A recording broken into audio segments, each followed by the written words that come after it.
मराठी सिनेमाच्या पायरेसीचा मुद्दा समोर आलाय। येत्या शुक्रवारी प्रदर्शित झालेला सिनेमा अलीबाबा आणि 40शीतले चोर या सिनेमाची पायरेसी होते असा आरोप सिनेमाचे निर्माते संदीप देशपांडे आणि नितीन वैद्य यांनी केलाय आणि ही मराठी सिनेमाची गळचेपी आहे असंही मत त्यांनी व्यक्त केलंय। त्यांच्याशी बातचीत केली आहे आमचे प्रतिनिधी श्रेयस सावंत यांनी। एकीकडे अनेक समस्या मराठी सिनेमांना निगडित आहेत, त्यात आता पुन्हा एकदा पायरसी डोकावू पाहते। अलीबाबा आणि 40शीतले चोरची सिनेमाची पायरसी होताना दिसते, त्याची कंप्लेंट सुद्धा आता निर्मात्यांनी फाईल केली आहे।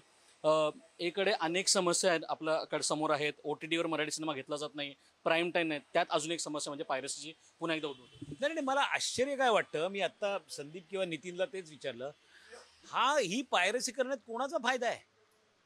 फायदा कोणाचाच नाहीये, कोणाचं तरी नुकसान करणं हाच याच्यातला हेतू आहे। कारण आता ती काय ती MPV काय ते फॉर्मॅटमध्ये आहे, ती लिंक नाहीये, म्हणजे तुम्हाला पैसे द्यावे लागणार नाहीत, तुम्ही क्लिप फॉरवर्ड करता तसे व्हॉट्सअपवरती क्लिप फॉरवर्ड होणं, फायदा कोणाचा आहे? आणि एवढं कोणाला आमचं नुकसान करण्यात इंटरेस्ट आहे हेच कळू शकत नाही।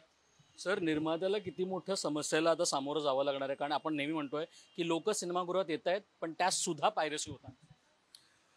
खूपच मोठं नुकसान आहे, म्हणजे दुर्दैव आहे खरं तर हे मराठी नाही सगळ्याच सिनेमांचं दुर्दैव आहे। पण अशा पद्धतीची पायरसी होणं कुठल्याही निर्मात्याला खूपच त्रासदायक आहे। खूप कष्ट घेऊन सगळेच सिनेमा निर्मिती करत असतात, त्यासाठी वर्ष दीड वर्ष खूप त्याच्यामध्ये मेहनत खूप जणांची असते। तर अशी जर पायरसी आणि अतुल सर जसं म्हणले की हे खरं तर कारण नसताना कोणीतरी केलेलं हे दुष्कृत्य आहे। तर मला समूह असं वाटतं एक वेगळ्या पद्धतीने, जसं आपण साऊथ इंडस्ट्रीचा मगाशी आता उल्लेख केला, तर तिकडे कायदा खूप कडक आहे की अशा पद्धतीची पायरसी झाली तर तो एक त्यांचा जो ऍक्ट आहे ना तो इतका कडक आहे की तिकडे कोणी अशा पद्धतीची हिंमतच करत नाही। तर असं काही आपण करू शकतो का? हे खरं तर ह्याच्यावर काहीतरी ठोस उपाययोजना झाल्या पाहिजे। काय कंप्लेंट तुम्ही केल्यात आणि त्याबद्दल? नाही, जेव्हा हे आमच्या लक्षात आलं की अशा प्रकारची एक क्लिप फिरते, त्यानंतर मी स्वतः देवेंद्र भारती सरांना फोन केला, त्यांची वेळ घेतली आम्ही आणि त्यांना सगळा प्रकार त्यांच्या कानावर घातला। काल आम्ही तक्रारसुद्धा दाखल केलेली आहे, त्याच्यावर चौकशी योग्य ते कारवाई करण्याचं आश्वासन त्यांनी दिलं आहे। तर कोणाचा फायदा होतोय, म्हणजे फक्त एक नुकसान कोणाचं तरी करायचं ह्या मानसिकतेतनं केलेल्या गोष्टी आहेत।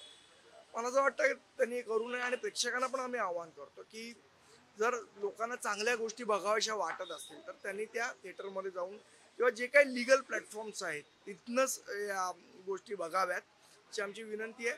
आणि जर असा कोण सापडला तर मग एक नक्की मनसे साईलने त्याला धडा शिकवला जाईल एवढं त्यांनी लक्षात ठेवा।